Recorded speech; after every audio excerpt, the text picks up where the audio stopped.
Ces 8 marques de chocolat vendues à travers le pays sont... Ce n'est pas aussi sûr que vous le pensez. Ces marques font discrètement des choses qui vous feraient immédiatement lâcher votre tablette de chocolat et vous dire « Attendez, quoi ?» Je parle d'ingrédients et de raccourcis qui peuvent nuire à votre santé à long terme, et la plupart des gens n'en ont aucune idée. Problèmes liés à la fatigue cardiaque, aux troubles métaboliques et au risque d'une exposition prolongée, tout cela est dissimulé derrière des saveurs agréables et des emballages familiers. Lorsque j'ai commencé à remarquer ces tendances liées au chocolat du quotidien, j'ai décidé d'enquêter sérieusement. Ce que j'ai découvert est inquiétant. Dans cette vidéo, je vous dévoile 8 marques de chocolat à éviter et vous explique précisément pourquoi elles soulèvent de sérieuses inquiétudes. Ensuite, je vous présenterai 3 marques de chocolat qui, elles, font les choses correctement pour que vous ne soyez plus perdu au supermarché. Enfin, je vous montrerai comment repérer vous-même les mauvaises marques de chocolat pour ne plus vous faire avoir. Restez jusqu'à la fin, car la première est une marque à laquelle des millions de personnes font confiance. Et c'est la plus préoccupante de toutes. Mauvaise marque 8. Lindt. Lindt est largement perçu comme un choix de chocolat plus sûr et plus raffiné. De nombreuses personnes se tournent vers cette marque lorsqu'elles recherchent un produit haut de gamme, notamment ses gammes de chocolat noir.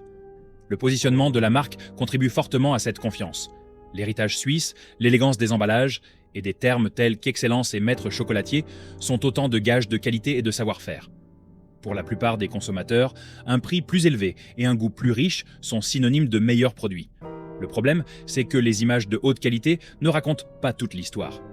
Ces dernières années, la présence de métaux lourds comme le plomb et le cadmium dans certains chocolats noirs a suscité des inquiétudes. Ces métaux ne proviennent ni des arômes ni du sucre. Ils sont liés au cacao lui-même, et plus précisément à son lieu et à ses méthodes de culture, au traitement des sols et à la transformation des fèves. Le chocolat noir, notamment les variétés à haute teneur en cacao comme celle de Lindt, a tendance à en contenir des concentrations plus élevées, car c'est dans la matière sèche du cacao que ces contaminants s'accumulent. Ce qui est préoccupant, ce n'est pas le danger immédiat, mais l'exposition à long terme. Lorsqu'on consomme régulièrement du chocolat noir, un carré par jour, une tablette par semaine, de petites quantités peuvent s'accumuler au fil du temps. Pourtant, les consommateurs en sont rarement informés. Aucun avertissement ne figure sur l'emballage, aucune indication sur la fréquence de consommation recommandée, et aucune explication claire n'est donnée quant au risque caché que peut présenter un chocolat noir plus sain. Les experts de la santé ont établi un lien entre une exposition prolongée au cadmium et des lésions rénales, à une fragilisation osseuse et une augmentation de la charge sur le système cardiovasculaire. L'exposition au plomb, même à faible dose, a été associée à des risques pour la santé cardiaque et à des troubles du développement, ce qui est particulièrement préoccupant pour les familles avec enfants. Lorsqu'une marque se présente comme un choix plus intelligent et plus responsable, ce manque de transparence est problématique. Lindt n'est peut-être pas quelque chose à craindre, mais il vaut mieux y réfléchir à 2 fois. Surtout si cela fait partie de votre routine habituelle, plutôt que d'être une gourmandise occasionnelle. Et si cela vous surprend, la marque suivante est encore plus répandue dans les foyers et soulève des inquiétudes à une échelle bien plus importante. Mauvaise marque 7. Ferrero. Les produits Ferrero sont omniprésents. Anne des coffrets cadeaux. Ferrero Rocher aux friandises. Kinder destinés aux enfants. Cette marque est profondément ancrée dans notre quotidien. Elle inspire confiance, nous est familière et est souvent associée aux fêtes, aux récompenses et aux moments en famille. Parce qu'elle paraît si naturelle, la plupart des gens ne se posent jamais de questions. C'est précisément pourquoi elle mérite un examen plus approfondi. Ferrero a fait l'objet de critiques répétées concernant son approvisionnement en cacao et son manque de transparence. Des audits indépendants d'éthique et de développement durable ont souligné que l'entreprise manque de clarté quant à la provenance de son cacao et à la manière dont sa chaîne d'approvisionnement protège les agriculteurs et les communautés locales. À cette échelle, et même de petites lacunes en matière de contrôle peuvent avoir de graves conséquences concrètes. Un autre problème réside dans la composition de ces produits. De nombreux chocolats Ferrero contiennent beaucoup de sucre, d'huile de palme et d'ingrédients ultra transformés, notamment dans les gammes destinées aux enfants. Si l'emballage met l'accent sur le plaisir et la gourmandise, la réalité nutritionnelle est bien moins rassurante. Conçus pour une consommation fréquente, ces produits offrent pourtant peu de valeur nutritive et contribuent à un stress métabolique à long terme en cas de consommation régulière. Ce qui inquiète le plus de nombreux critiques, c'est le décalage entre l'image de marque et la responsabilité. Ferrero se présente comme une entreprise familiale, mais fournit très peu d'informations aux parents pour les aider à faire des choix éclairés. Aucune explication claire sur les normes d'approvisionnement, aucun engagement visible sur les emballages et aucun conseil sur la modération, seulement des images soignées et un marketing émotionnel. Chez les adultes, cela conduit souvent à une surconsommation inconsciente. Chez les enfants, cela banalise les sucreries ultra transformées, qui deviennent des encas quotidiens plutôt que des friandises occasionnelles. Ferrero, ce n'est pas qu'un seul produit ou un seul ingrédient. C'est une question d'envergure, de présence et de confiance. Lorsqu'une marque est aussi largement consommée, même les problèmes les plus mineurs prennent de l'importance, car ils touchent des millions de personnes de façon régulière, année après année. Ce qui rend la marque suivante plus difficile à remettre en question, c'est que beaucoup de gens ont grandi avec elle et n'ont jamais cessé de lui faire confiance. Mauvaise marque. 6. Mars. Les produits Mars font partie intégrante du quotidien. Bar Galaxy à la caisse. Malteser dans les sachets à partager. Célébration sur les tables basses. Ces chocolats ne sont plus perçus comme des petits plaisirs, mais comme une habitude. Familier. Presque invisible. C'est cette familiarité qui pose problème. Mars opère à une échelle colossale, ce qui implique une forte dépendance à l'approvisionnement en cacao industriel. Les évaluations éthiques et de durabilité ont maintes fois critiqué Mars pour ses faibles performances en matière de pratiques responsables liées au cacao, et notamment en ce qui concerne la transparence et les résultats mesurables. L'entreprise prend des engagements généraux, mais il est difficile d'en évaluer concrètement l'impact de manière externe. Il y a ensuite la composition elle-même. Les chocolats Mars sont conçus pour être extrêmement savoureux. Riches en sucre, en matières grasses raffinées, en émulsifiants et en exhausteurs de goût, ils sont pensés pour une consommation répétée. Il ne s'agit pas d'une gourmandise occasionnelle, mais de produits destinés à être consommés fréquemment, rapidement et en plus grande quantité qu'on ne le pense. À la longue, ces habitudes ont des conséquences. Une alimentation riche en sucres ajoutés et en aliments ultra transformés est associée à une résistance à l'insuline, à une prise de poids et à une augmentation des risques cardiovasculaires. Lorsque le chocolat devient une collation habituelle plutôt qu'un plaisir occasionnel, ces risques s'aggravent insidieusement. Ce qui est particulièrement préoccupant avec Mars, c'est le manque d'interaction entre le consommateur et le produit. Aucun avertissement, aucune incitation à ralentir, aucune information pertinente sur la provenance ou les compromis pour la santé. Juste une image de marque attrayante et une disponibilité constante. Ce n'est pas tant le chocolat Mars qui est toxique en soi, mais plutôt sa présence omniprésente, sa consommation fréquente et la confiance aveugle qu'il inspire. Lorsqu'un produit atteint un tel niveau de diffusion, même des problèmes mineurs se transforment en problèmes majeurs. Et cela nous amène à une marque aux racines encore plus profondes, une marque avec laquelle beaucoup de gens ont grandi et qu'ils défendent encore aujourd'hui. Mauvaise marque 5, Cadbury. Pour beaucoup, Cadbury n'est pas qu'une simple marque de chocolat. Elle est intimement liée à leur identité et à leurs souvenirs. Les boîtes à goûter, les œufs de Pâques, les boîtes de Noël, l'incontournable emballage violet. Cet attachement émotionnel est profond, et c'est l'une des principales raisons pour lesquelles Cadbury bénéficie toujours d'une telle confiance. Mais cette confiance est de plus en plus obsolète. Au cours de la dernière décennie, de plus en plus de consommateurs ont constaté que le chocolat Cadbury n'est plus ce qu'il était. Les critiques concernant sa texture, son goût et son niveau de sucre reviennent sans cesse dans les avis et les discussions. Des termes comme cireux, trop sucré et artificiel sont désormais beaucoup plus fréquents. Il ne s'agit pas d'opinions isolées, elles témoignent de changements systémiques dans la fabrication du chocolat. Ces changements découlent principalement d'une reformulation et d'une optimisation des coûts. Les barres Cadbury modernes contiennent davantage de sucre, d'émulsifiants et de matières grasses transformées, tandis que la teneur et la qualité du cacao sont reléguées au second plan.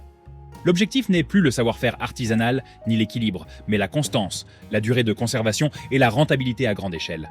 Le chocolat devient moins une question de saveur et plus une question d'efficacité. Il y a aussi la question du décalage entre l'image de marque et la réalité. Cadbury mise toujours beaucoup sur son héritage dans son marketing, jouant sur la nostalgie pour suggérer tradition et soin. Mais en coulisses, les décisions de production reflètent une approche multinationale axée sur le volume. Pour les consommateurs, cela crée un décalage subtil. L'histoire racontée sur l'emballage ne correspond pas à ce qui se trouve réellement à l'intérieur. D'un point de vue sanitaire, ce changement est important. Une forte concentration en sucre et des préparations ultra transformées contribuent à un stress métabolique accru en cas de consommation régulière, surtout lorsque ces produits sont commercialisés comme des encas quotidiens plutôt que comme des gourmandises occasionnelles. Ce qui était autrefois perçu comme un petit plaisir peut rapidement devenir une source habituelle de consommation excessive de sucre. Ce qui frustre le plus les clients fidèles, ce n'est pas seulement le goût, mais aussi le manque de transparence. Les changements se sont opérés progressivement, sans communication claire, si bien que les consommateurs ne s'en rendent compte qu'après des années d'achat par habitude. Cadbury ne figure pas sur cette liste parce qu'elle est méconnue ou extrême. Elle y est parce que de nombreuses personnes l'achètent encore pour ce qu'elle représentait autrefois, et non pour ce qu'elle est devenue discrètement. Et la marque suivante illustre ce qui se passe lorsque ces changements discrets deviennent impossibles à ignorer. Mauvaise marque 4. Toblerone. Toblerone a bâti sa réputation sur sa différence. Sa forme triangulaire, ses symboles suisses, l'idée qu'il ne s'agissait pas d'une simple barre chocolatée, mais d'un produit d'exception. Pendant des années, il a été considéré comme un chocolat de luxe à offrir en cadeau, un souvenir de voyage ou un trésor à conserver pour les grandes occasions. Cette réputation a été sérieusement entachée. Au fil du temps, les consommateurs ont commencé à remarquer des changements visibles. Le goût du chocolat était différent, sa texture semblait de moindre qualité. Et, dans l'une des erreurs les plus flagrantes, l'écart entre les triangles emblématiques du Toblerone a été élargi. Une décision de réduction des coûts si évidente qu'elle a provoqué un tollé international. Ce qui aurait dû être un changement interne subtil est devenu un symbole public de la réduction des coûts et de la dégradation de la qualité. Mais la controverse sur l'espacement n'était que la partie émergée de l'iceberg. Derrière ces changements se cachent des transformations plus profondes liées à la reformulation des recettes et aux priorités de production. Les produits Toblerone contiennent désormais davantage de sucre et d'ingrédients transformés, s'éloignant ainsi de l'équilibre auquel la marque était associée à ses débuts. Pour un chocolat positionné comme haut de gamme, cette évolution est significative. Il y a aussi la question des attentes. Quand on paie plus cher, on s'attend à de meilleurs ingrédients, à un approvisionnement plus responsable et à une plus grande transparence. Or, beaucoup de consommateurs ont l'impression que Toblerone offre moins pour un prix identique, voire supérieur. Ce décalage entre la promesse et la réalité nuit bien plus à la confiance qu'une barre de chocolat moins chère. D'un point de vue nutritionnel, ces changements placent Toblerone sans conteste dans la catégorie des produits ultra transformés. La forte teneur en sucre, associée à une consommation fréquente, notamment pendant les fêtes où ces barres sont dévorées rapidement, contribue à des pics de glycémie et à une surcharge métabolique inutile. Ce n'est pas catastrophique en soi, mais c'est bien loin de l'image de gourmandise saine que la marque continue de véhiculer. Ce qui rend le cas de Toblerone particulièrement révélateur, c'est que les gens l'ont remarqué. Les changements n'étaient pas assez subtils pour passer inaperçus. Et une fois la confiance ébranlée, il est difficile de la rétablir. Et cela nous amène directement à la marque suivante. Une marque qui n'a pas seulement déçu discrètement, mais qui a été critiquée pour des problèmes qui vont bien au-delà du goût ou de la taille des portions. Mauvaise marque 3. Se nicher. Nestlé n'est pas une simple marque de chocolat, c'est un géant qui règne discrètement sur les rayons des supermarchés. Ces produits chocolatés sont si courants que beaucoup de gens ne les considèrent même plus comme un choix. Kit Kat, Aero, Milky Bar, Quality Street, on les achète par habitude, par familiarité, par routine. Ce niveau de normalisation est précisément ce qui protège Nestlé de tout examen minutieux. Depuis des années, Nestlé est critiqué par des associations de consommateurs, des organismes de surveillance et des organisations éthiques pour ses pratiques d'approvisionnement en cacao, notamment en raison des risques de travail des enfants et du manque de transparence au sein de sa chaîne d'approvisionnement. Si l'entreprise annonce régulièrement des engagements, les critiques soulignent un décalage constant entre les promesses et les résultats concrets. Le discours est rassurant, mais la mise en œuvre reste difficile à vérifier. Côté produit, les chocolats Nestlé sont conçus pour une efficacité maximale et un attrait massif. La plupart des produits se caractérisent par une forte teneur en sucre, en matière grasse raffinée et un processus de transformation poussé. Ces chocolats sont élaborés pour être fondants ou sucrés et procurer une satisfaction immédiate, sans pour autant être équilibrés ni nutritifs. Consommés occasionnellement, leur impact peut sembler minime. En revanche, une consommation régulière, comme c'est souvent le cas, a des conséquences importantes. Les régimes riches en aliments ultra transformés et en sucres ajoutés sont associés à un risque accru de diabète de type 2, de prise de poids et de stress cardiovasculaire. Les produits chocolatés de Nestlé sont rarement présentés comme des gourmandises. Ils sont vendus comme des encas du quotidien, des produits à glisser dans la boîte à lunch ou des petits plaisirs énergisants. Cette stratégie encourage insidieusement la surconsommation. Ce qui inquiète le plus les critiques, c'est le manque de transparence du système. On demande aux consommateurs de faire confiance à une multinationale influente, sans leur fournir d'informations claires sur les conditions d'approvisionnement, les compromis concernant les ingrédients ou les impacts à long terme. La responsabilité de s'informer repose entièrement sur le consommateur. Si Nestlé figure sur cette liste, ce n'est pas à cause d'un seul scandale ou d'un seul produit. C'est plutôt en raison de l'ampleur du problème, de sa répétition et des préoccupations non résolues qui persistent depuis des décennies. Lorsqu'une entreprise de cette taille commet une erreur, même minime, les conséquences vont bien au-delà d'une simple barre chocolatée. Ensuite, nous allons nous intéresser à une marque que beaucoup de gens remettent déjà en question, mais dont ils sous-estiment encore l'ampleur des problèmes. Mauvaise marque 2, Hershey's. Le chocolat Hershey's gagne progressivement du terrain, apparaissant dans les rayons confiserie américains, chez les détaillants en ligne et même dans certains supermarchés généralistes. On l'achète souvent par curiosité ou par nostalgie. C'est quelque chose de différent du chocolat européen traditionnel. Comme il est vendu aux côtés de marques connues, beaucoup supposent qu'il répond aux mêmes exigences de qualité. Cette hypothèse est trompeuse. Les produits Hershey's sont largement critiqués pour leur transformation poussée et leur composition à base de sucre plutôt que de cacao. Comparé au chocolat de style européen, Hershey's utilise généralement un cacao de moindre qualité et davantage de stabilisants et d'arômes artificiels destinés à imiter le goût du chocolat, plutôt qu'à révéler la véritable richesse du cacao. Il en résulte un produit qui fond rapidement, est extrêmement sucré et incite à une consommation rapide et répétée. Cette composition a une importance souvent sous-estimée.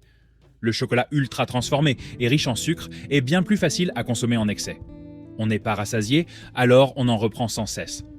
À terme, ce comportement contribue à l'instabilité de la glycémie, à la résistance à l'insuline et à un stress métabolique, surtout lorsque ces produits deviennent une habitude de grignotage plutôt qu'une simple gourmandise occasionnelle.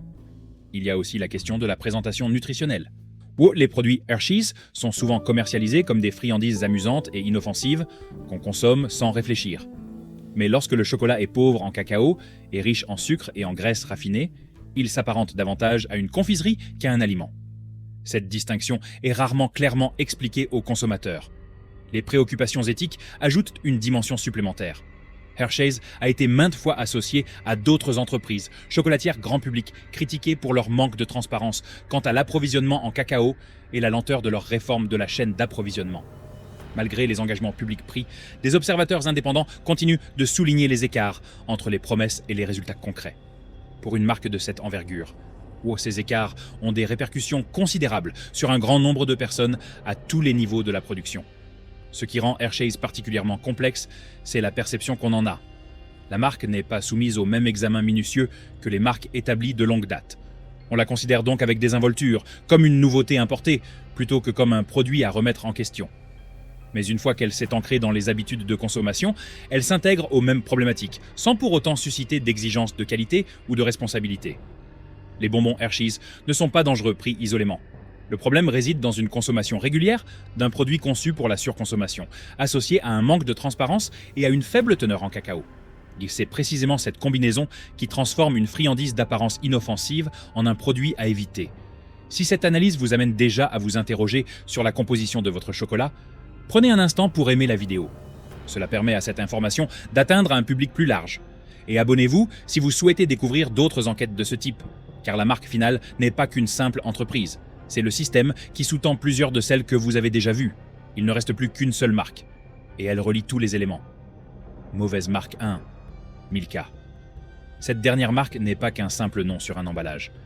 Milka se positionne comme un chocolat doux et sain.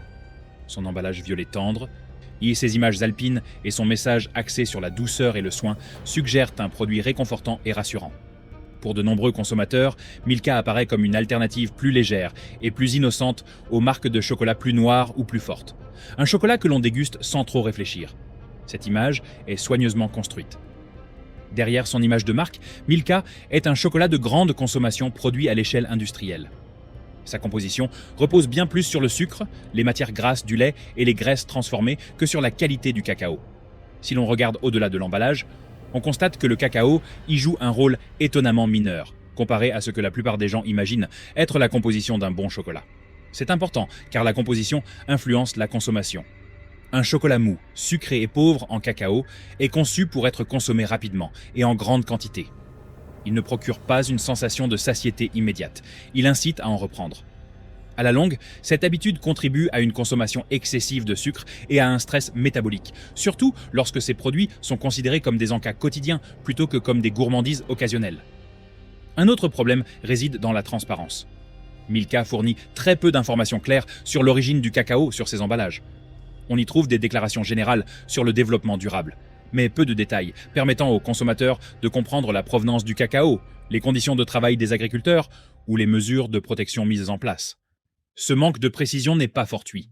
Il privilégie l'image au détriment du processus de production. Comme Milka appartient à un groupe multinational et est produite par celui-ci, les décisions concernant les ingrédients, l'approvisionnement et la fabrication sont dictées par l'efficacité et la constance, et non par le savoir-faire artisanal. C'est pourquoi les bars Milka ont tendance à avoir un goût uniforme d'une région à l'autre et d'un lot à l'autre. La constance peut sembler rassurante, mais dans l'industrie agroalimentaire, elle implique souvent une transformation poussée et une maîtrise drastique des coûts. Ce qui rend Milka particulièrement inquiétant, c'est la facilité avec laquelle on la sous-estime. Son apparence n'est pas agressive, son goût n'est pas intense. Elle ne donne pas l'impression d'être un produit gourmand. Et cette douceur apparente incite à une consommation plus fréquente et à une moindre prise de conscience de ce que l'on mange réellement. Milka mérite la première place, non pas par son côté choquant, mais par sa subtilité. C'est le genre de chocolat que l'on consomme souvent, machinalement, en se fiant davantage à la marque qu'aux ingrédients. Et cette banalisation discrète est précisément ce qui en fait la marque la plus importante de cette liste à reconsidérer. S'il y a une leçon à retenir de cette liste, c'est celle-ci. Parfois, le vrai problème n'est pas le chocolat que l'on voit, mais la compagnie qui nous manque. Après avoir examiné ce qui ne fonctionne pas, il est juste de montrer ce qui fonctionne. Ces marques suivantes ne sont pas parfaites, mais elles se distinguent par leur approche radicalement différente de celle que vous venez de voir. Un approvisionnement plus transparent, des ingrédients plus simples et une volonté de transparence, même si cela a un coût. Si vous souhaitez toujours savourer du chocolat sans les mêmes inquiétudes, c'est par ici qu'il faut commencer. Marque recommandée 1, Tony's Chocolonely. Tony's Chocolonely a été créé en réaction directe à tous les problèmes de l'industrie chocolatière traditionnelle. La marque ne se contente pas de parler d'éthique, elle s'est construite autour de la dénonciation de l'exploitation dans les filières d'approvisionnement du cacao et de la démonstration qu'il est possible de fabriquer du chocolat autrement. L'une des principales différences réside dans la transparence. Tony's explique clairement la provenance de son cacao, la rémunération des producteurs et les mesures prises pour limiter l'exploitation. Au lieu de promesses vagues, la marque publie des informations sur ses approvisionnements et reconnaît ouvertement les difficultés rencontrées. Un tel niveau d'honnêteté est rare dans un secteur qui repose sur l'opacité. Côté ingrédients, Tony's mise sur la simplicité. L'accent est mis sur le cacao, le sucre et le beurre de cacao, sans recourir excessivement aux arômes artificiels ni aux agents de remplissage inutiles. Bien qu'il s'agisse toujours de chocolat et qu'il soit conseillé de le consommer avec modération, il n'est pas conçu pour une consommation excessive et irréfléchie, contrairement aux bars chocolatés industriels. Tony's accorde également une grande importance à la transparence. En cas de problème, qu'il s'agisse de rappels de produits ou de difficultés d'approvisionnement, l'entreprise choisit de les aborder publiquement plutôt que de les dissimuler. Cette volonté de transparence instaure la confiance d'une manière que le marketing ne peut égaler. Ce n'est pas de la nourriture diététique, et Tony's ne prétend pas le contraire. Ce qu'elle offre, c'est la transparence. Vous savez ce que vous achetez, d'où ça vient et pourquoi c'est fabriqué de cette façon. Et ensuite, nous allons examiner une marque qui adopte une approche très différente, mais qui partage le même engagement à faire du chocolat de la bonne manière. Marque recommandée 2. Chocolat divin. Divine Chocolate se distingue par un atout que la plupart des marques de chocolat n'offrent pas, une véritable implication à la source. Contrairement aux entreprises grand public qui mettent en avant les agriculteurs, Divine est détenue en partie par les producteurs de cacao eux-mêmes. Ce simple fait influence considérablement la manière dont les décisions sont prises, de la base au sommet. Cette structure instaure une responsabilité que les campagnes marketing ne peuvent simuler. Lorsque les agriculteurs sont actionnaires de la marque, ils sont directement incités à privilégier une rémunération équitable, des conditions de travail sûres et une durabilité à long terme, plutôt que de réduire les coûts à tout prix. Cela signifie également que les profits ne profitent pas uniquement aux producteurs. Ils sont partagés avec ceux qui cultivent réellement le cacao. Côté ingrédients, Divine mise sur la simplicité. Le chocolat privilégie la qualité du cacao plutôt que le sucre en excès ou les exhausteurs de goût artificiels. Vous n'achetez pas un produit conçu pour une douceur maximale ou une sensation de bien-être immédiate. Vous dégustez un chocolat au vrai goût de cacao, et non une confiserie qui prétend en être. Divine est également réputée pour son étiquetage clair et ses certifications. La marque ne mise pas sur des slogans vagues, ni sur des images émotionnelles. Elle s'appuie plutôt sur des normes reconnues et les met en pratique de manière transparente. Pour les consommateurs, cela simplifie grandement les choses lorsqu'ils font leurs courses au supermarché. Côté santé, aucun chocolat n'est un super aliment, et Divine ne prétend pas le contraire. Mais en évitant les transformations extrêmes et en privilégiant l'intégrité du cacao, la marque atténue bon nombre des problèmes que l'on retrouve dans les tablettes produites en masse. C'est la différence entre une gourmandise occasionnelle et réfléchie et un encas conçu pour être englouti sans y penser. Ce qui distingue vraiment Divine, c'est sa constance. La marque ne présente pas l'éthique comme une mode passagère ou un argument marketing. Elle est au cœur même de son fonctionnement. C'est ce qui en fait une option des plus fiables pour ceux qui souhaitent déguster du chocolat sans cautionner les systèmes que vous venez de découvrir.